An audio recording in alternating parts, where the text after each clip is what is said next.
Hello, everyone. Welcome to episode 10 of How to Become a Doctor. If you haven't seen our other episodes, definitely check those out as well. But we're excited about this week with a special guest from Vanderbilt, and I'm going to pass it off to Mr. Bellin.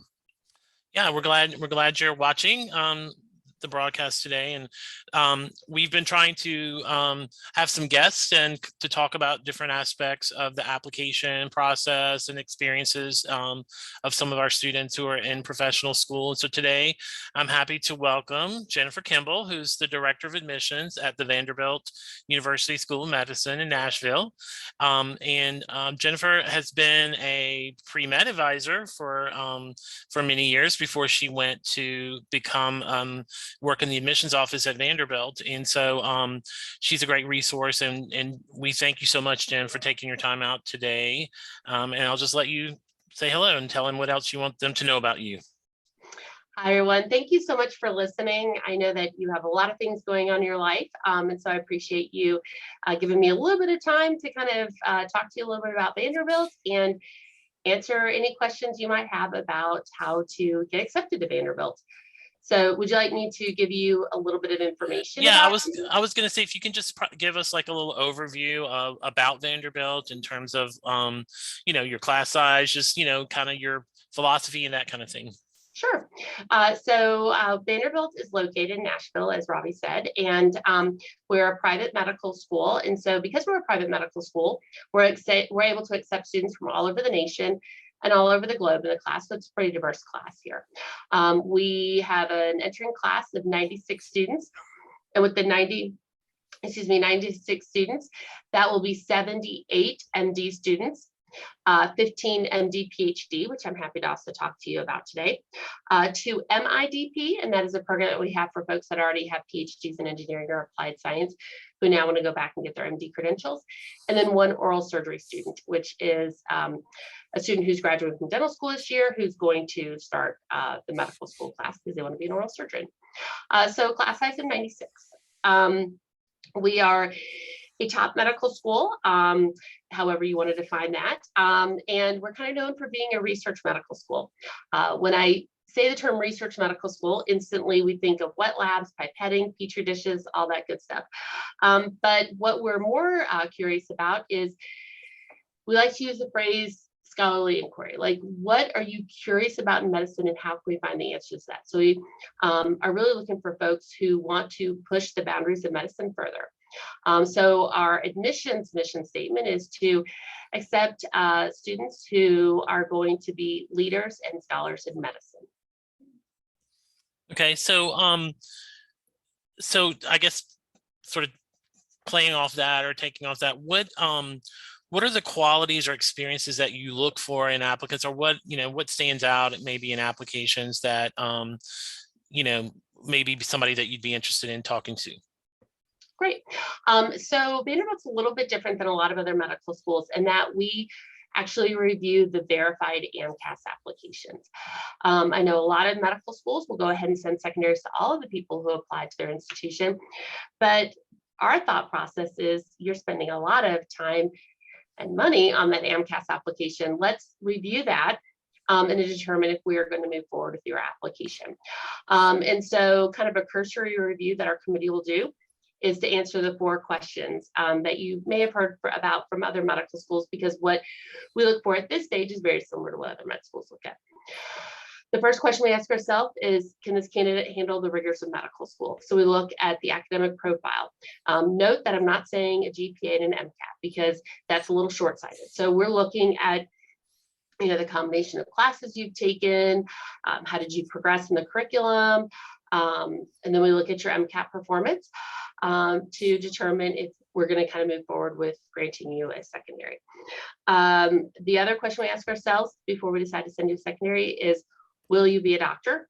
Which everybody's probably thinking yes, because I just paid a lot of money to apply to med school, but we really want to make sure that you've got the fire in the belly for this career path. So this stage of the game, we're glancing at your personal statement. We're looking at your extracurriculars. For extracurriculars, we want to see that you have medical exposures. Please note that I do not call this shadowing. In my opinion, shadowing is a barrier to entry to the profession, but I think it's important that you have some medical exposures under your belt to make sure that you've really challenged yourself to make sure this is the career path for you. We also want you to have community engagement so that you have the opportunity to work with a population different than your own. Leadership kind of goes back to what I mentioned earlier about how we're looking for leaders in the field of medicine. So what is it like to lead your peers / other leaders? And then we're also looking for research, that you've been intellectually curious and wanted to get questions answered. And then the last thing that we kind of look at to see, will you pursue this career in medicine, is kind of your why statement. Why is this what you want to go into? And so, like I said, the first question, can you handle the rigors? The second question is, will you be a doctor?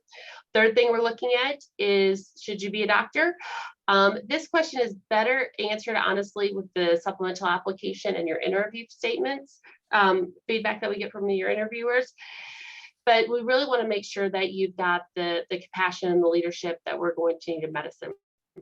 And then the fourth question we kind of ask ourselves is this the right learning environment for you? If you're coming out of the gate uber competitive and, win at all costs kind of personality, that's not really our vibe here and stuff like that. So those are the four main questions that we answer. And like I said, for the AMCAS, we're really looking at those first two. So if we like what we see, we'll go ahead and send you a supplemental application.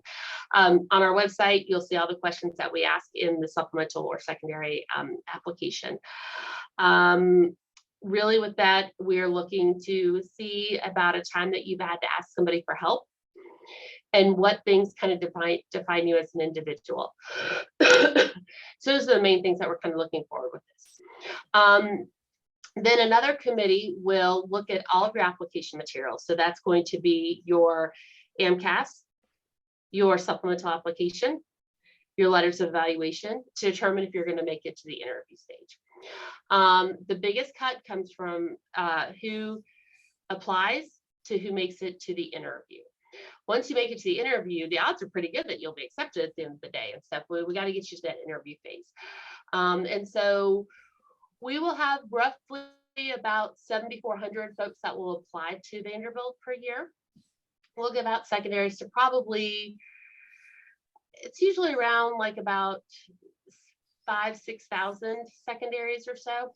And then we will interview about 600 MD applicants for our class of 96. Okay, so before we kind of move on, the MD, PhD, can you just explain a little bit about that? I get a lot of questions from students who maybe are interested in that, but they're worried that, if I don't get in one, it's going to hurt my chances in the other, so how do y'all handle if it's an MD, PhD, is it two separate admissions committee? How does that work at Vanderbilt? That's a really good question. And as you're investigating different medical schools, all medical schools handle this process differently.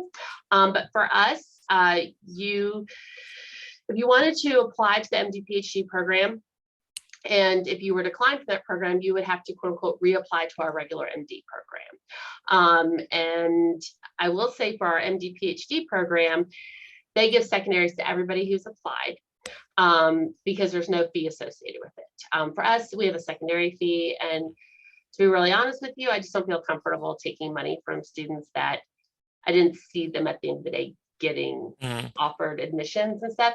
But since the MD PhD program has no secondary fee, they give the secondary to everybody to fill up. Excuse me. So if you're declined from the MD PhD program and you, quote unquote, reapply to the regular MD, you'll start from the very beginning to be screened if you would get a secondary. And if you get a secondary, then you would pay the secondary fee, which is $95, to then kind of move through our process. I'll be very honest with you. It is very hard if you're declined from the MD PhD program to be a competitive applicant to the regular MD. And the reason for this is the timeline. Those candidates don't usually find out that they've been declined from the MD PhD program until usually like end of September, beginning of October. And at that stage of the game, it's kind of late for people to switch over to the regular MD program. But I will say for our students here at Vanderbilt, we will typically have one student in every class after they matriculate to Vanderbilt that will apply to the MD PhD program after their first year of medical school. Okay, so I was going to ask you, so that's Mhm. possible? Yeah. Okay. It is possible for us. Yeah.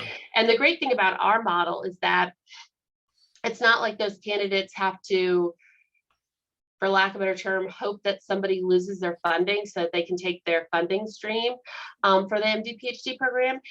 If our MD PhD admissions committee thinks that you're a viable candidate for the MD PhD program after your first year of medical school here, they'll accept you and we'll find a way to finance that. Okay, cool. Mhm. So you talked about 7,000 applications. I mean, that's sort of mind-boggling there when you think about that. And I'm sure for you having to go through them all. Oh But yeah. yeah, how does a student stand out in that huge demographic of people that you're reviewing? How does someone stand out? That is the $1,000,000 question. And so honestly, it's the authentic voice that somebody brings to the table in the personal statement. The personal statement is a challenge to draft. And Rob, do y'all do like a session on how to write a personal statement at LSU? Okay, Mhm. good. Okay, so I would definitely recommend attending that workshop, students that are listening on this call, to kind of learn like, okay, what do medical schools expect to see with this? But oftentimes we'll see somebody who has these stellar academics and stellar extracurriculars, and their personal statement is just very lackluster, and we don't get excited about that, so we kind of move on, to be really honest, Yeah. from the candidate. But sometimes we'll have somebody that we go, wow, that personal statement is so compelling. We want to meet this individual. And that's what really kind of motivates us to make those decisions, to bring them in for an interview.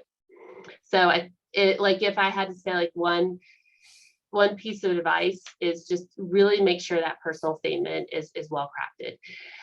As a former pre-med advisor, I critiqued thousands of personal statements in my life. And I think a lot of times applicants have this pressure on their shoulders to like write the great American novel in their personal statement. Mhm. And so they just feel like there's this intense pressure to write something that we've never read before and stuff that would make us go, oh, we have to accept Sally to medical school here because we've never had an applicant want to be a doctor the way that Sally wants to be a doctor. And now that I'm on this side of the desk, really just, and this is probably easier said than done, take that pressure off your shoulders. We have read everything. Okay, so don't think that you have to impress us with your great writing and stuff like that. But what we like to see is it's kind of an extension of you as an individual, and we go, oh, we want to meet this person. Yeah.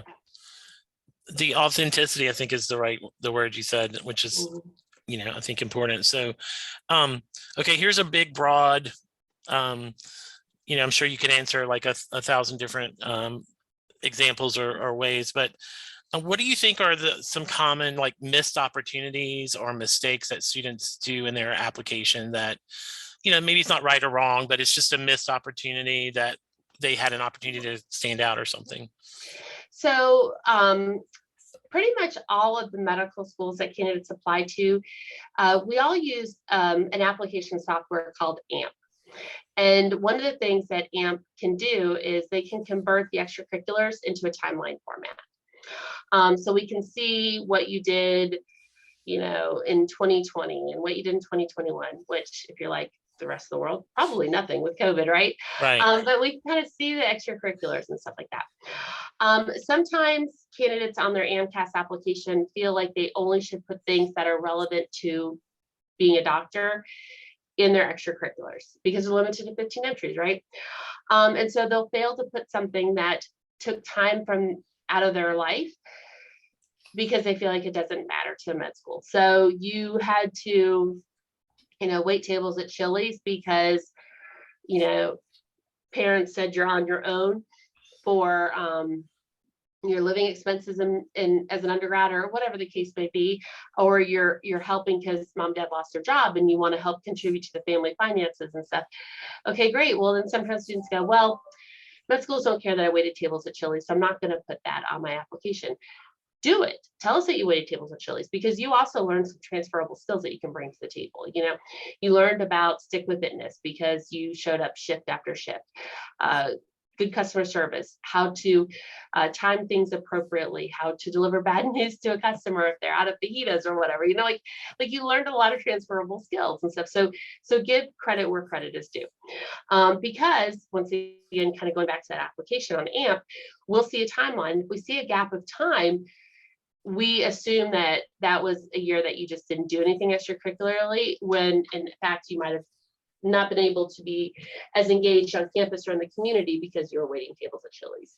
So what I always recommend for people to do with the extracurriculars is think of everything that you've done since you graduated from high school and just kind of laundry list it out. And you might have 37 things on this list, right?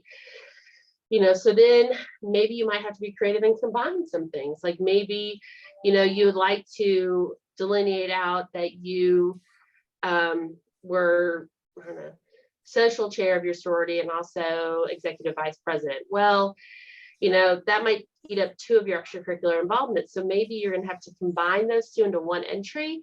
So that way you have more space in your 15 entries and stuff.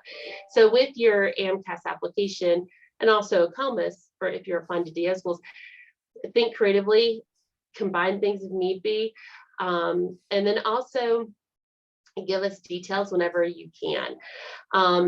You know, and like I'll have sometimes candidates who were varsity athletes and they'll say, you know, I was captain of my soccer team. Okay, well, how many members were on your soccer team? You know, did you have to do conditioning?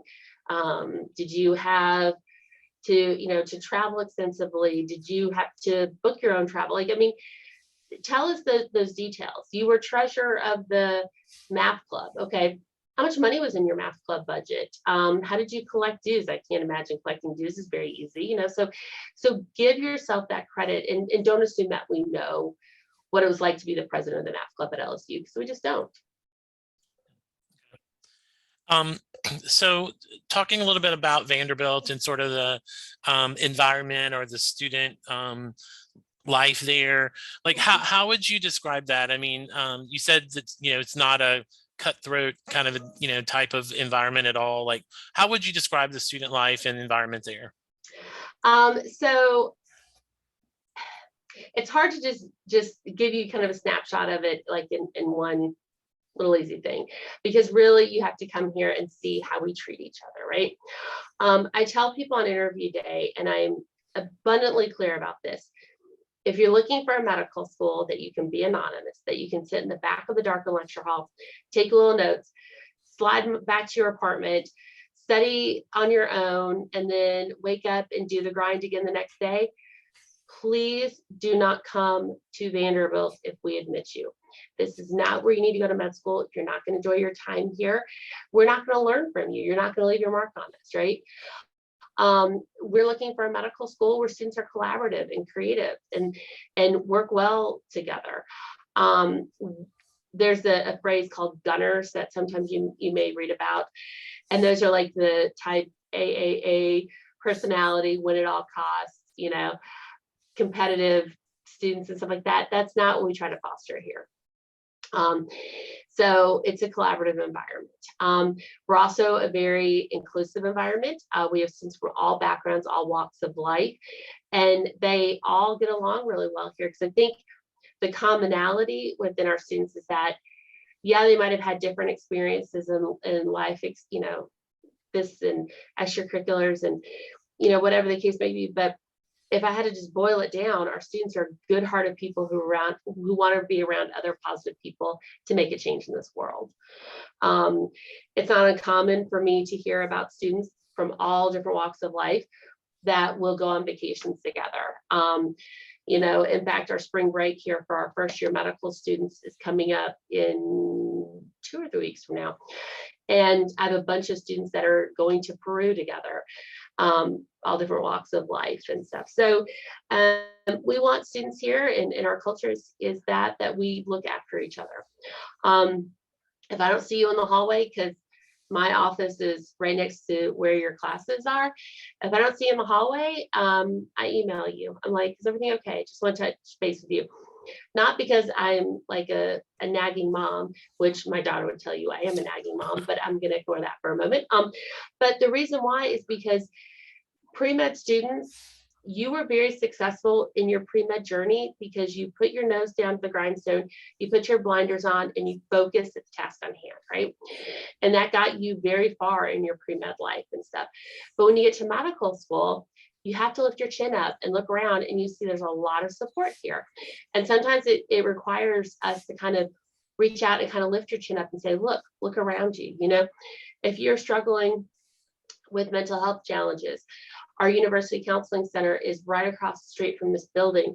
We have psychologists who are trained and work only with our medical students to help you out in what you're processing and going through as a medical student. If you're struggling academically, you have your bigs, a big brother, a big sister that's a year ahead of you, and your big can be a resource for you. You're homesick because, you know, this is your first time away from, you know, that you can't just drive home on the weekend to spend time with your family and stuff. Our Dean of Students opens up her house all the time to our students to get together for like family dinners and stuff at the dean's house and things. So, you know, we're here to help you and really want to foster that environment within our students. So we try to be very upfront with that on interview day. So that way, if we did accept you and that's not kind of your vibe, then you will go elsewhere for medical school and live your best life and can allow us to protect that kind of culture that we have here. Yeah. Okay. And Matt, you can jump in if you have questions, but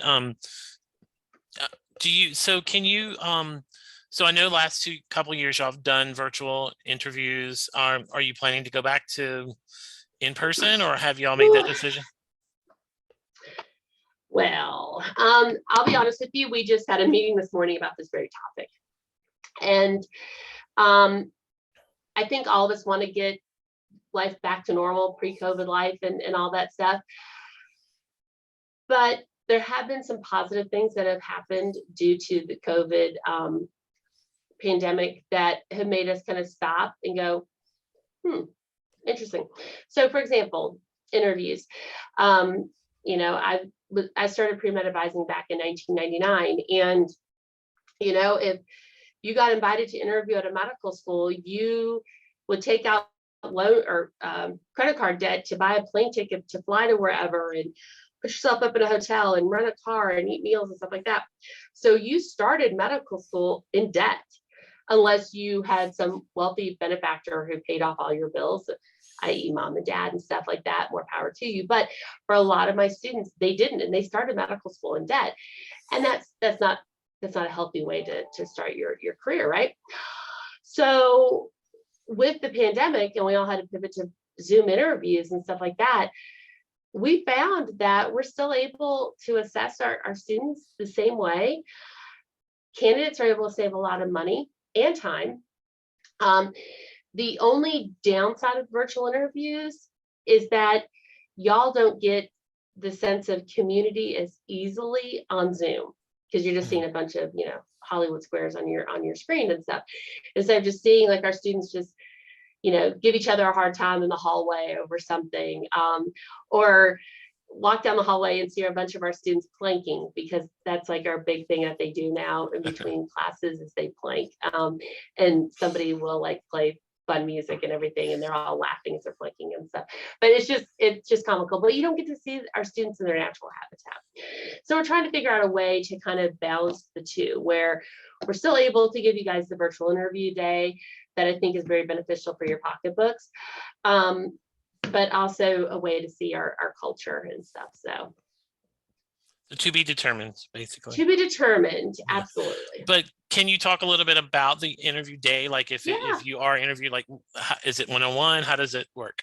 Absolutely. So if you're asked to interview with us, it's an all-day endeavor.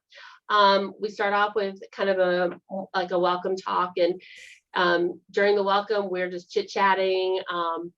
You're asking questions, I'm answering them.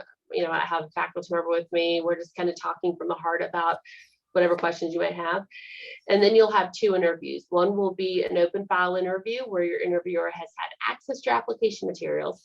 But I will say that some of our interviewers elect not to read the application materials ahead of time, because they want the interview to just be more organic and stuff. So I always tell my interviewees, if that is the MO of your interviewer, don't let it throw you off your game. We love you. It's just that they want to just have kind of a casual conversation instead of question, answer, question, answer. And then your second interview will be a closed file interview. The first one I told you about will last around 50 minutes. The second one will last around 25-30 minutes. And we read from a list of prepared questions for that one. Neither interview has more weight than the other. They're just all used kind of holistically as you review your file for admissions decisions. We'll also have a curriculum discussion because our curriculum is a little bit different than the traditional, what we used to call a 2x2. 2 years of preclinical sciences, 2 years of clinical exposures. Ours is a little more integrated, so we want to make sure you kind of understand how that flows. You'll have a student experience panel where you'll get to meet with current students that are not vetted by my office. That's the other kind of kicker with interview days here at Vanderbilt, is that the students that you meet are not vetted by my office. It's not like they're little puppets that just tell you how rosy everything is at Vandy. We have a Google Doc, and students sign up for whenever they want to come and talk with y'all or with the interviewees and stuff. So that way it's just unfiltered, because I think it's important that as we interview the candidates, they have the opportunity to interview us. And then we will have concluding remarks where I explain how the admissions process works, because I think that candidates deserve to know and have my team be very transparent about how decisions are made. And then we also talk about financial aid. And then we do a couple of deep dives where they're optional on Wednesday evenings, where we go deep and talk about research and how that's embedded in the curriculum. And we talk about diversity and what that means for us at Vanderbilt. So it's basically all day, 8 till what? Usually you're out, like it starts at 8 and usually you're done with us about 1:30. Okay, cool. Matt, you have anything? Just touching on, the differences with MD, PhD, is it similar with interview? And then maybe just touching on, how is the MD, PhD different process with interviewing with you guys? So for that MD, PhD program, when they interview with us, it's a 2-day interview. 1 day is interviewing with the different PIs that they might be interested in working under. And then the second day is the traditional, more MD-based interview. And then what's just on top of that, like what are some, you obviously talked about the big parts of what you're looking for in students, with that PhD part, what's maybe just something else important you'd have to have a student emphasize if they're looking for the MD, PhD? So for the MD, PhD, kind of going back to the original question of like, what are some kind of pitfalls that candidates fall into and they don't realize they're falling into that? Sometimes we'll have students that will apply to MD, PhD programs because they like the idea of doing research, but they've never really done it themselves. And something that we're noticing is a trend nationwide is that more and more students will have at least a year of full-time research under their belt before matriculation to an MD, PhD program. And so we're seeing candidates who have who do like the NIH postbac programs, things like that. Sometimes students want to go straight from undergrad into medical school or MD, PhD programs, and that's totally awesome. That's fine. It adds diversity to the class. But they think, hey, I did research because I cleaned the Petri dishes in Dr. Smith's lab for 4 years as an undergrad. So I'm totally down with research and stuff. But that's not research. Like what we really like to see is kind of what I call the arc of research. Like you come up with a question, or maybe a question is provided to you by your lab. You do the research, you work on the findings and stuff, and then you present your findings to the masses, maybe poster sessions, maybe, academic conference, whatever the case may be and stuff. We kind of like to see that arc in applicants. Do we see it in all of them? No. Maybe you're doing research in something that's just not publishable at that time, and that's fine. I don't want you to feel like you have to do something that's published in order for it to count to a committee, because sometimes we're doing research that we're not at a point where we can get published either, and that would just be rude of us to assume that you should do it, even though we can't sometimes. So we get it and everything, but in your description on your AMCAS, let us know that at this point the research is not yet ready for present or publications, but the plan is for it to be ready in 2024 or something. So I promised you I was only going to take 30 minutes of your time. So I want to just finish up by, if I'm a freshman or a sophomore at LSU and Vanderbilt is my med school, that's where I want to go. What should I be doing? What should I be striving to do? First and foremost, as the freshman and sophomore, is to realize that your high school experiences got you to LSU, and now you're rebuilding them to get you into medical school. So Vanderbilt, LSU Med School, Harvard, we don't really care what you did in high school. We want to see what you're doing in college. So, and oftentimes what we see is that students, when they're freshmen, they are tired of, because they worked so hard in their K-12 education, they kind of need a little bit of a break, and they need to kind of get their feet wet on what college life is like and stuff. So they elect not to be super engaged, and that's totally fine. But don't let that be the energy that you bring for all 4 years of your time in college, okay? So the other piece of advice I would give like freshmen is to set up goals for yourself every semester and hold yourself accountable to them. So you're gonna be working on building your extracurricular activities, and those are the areas that I mentioned earlier. But also, you need to work on your relationships with faculty members. And sometimes I see this at large flagship institutions, and I was the pre-med advisor at a large flagship institution. So I know that sometimes you've got classes with, a couple hundred students and stuff, and especially as a freshman. So think about how you're going to develop those relationships with faculty. Bless you.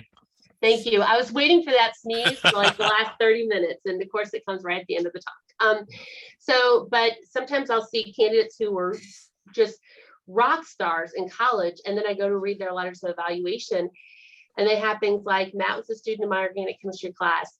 Organic chemistry at XYZ college is the hardest class here. It's typically the WEDAC course for our pre-med students. Matt made an A.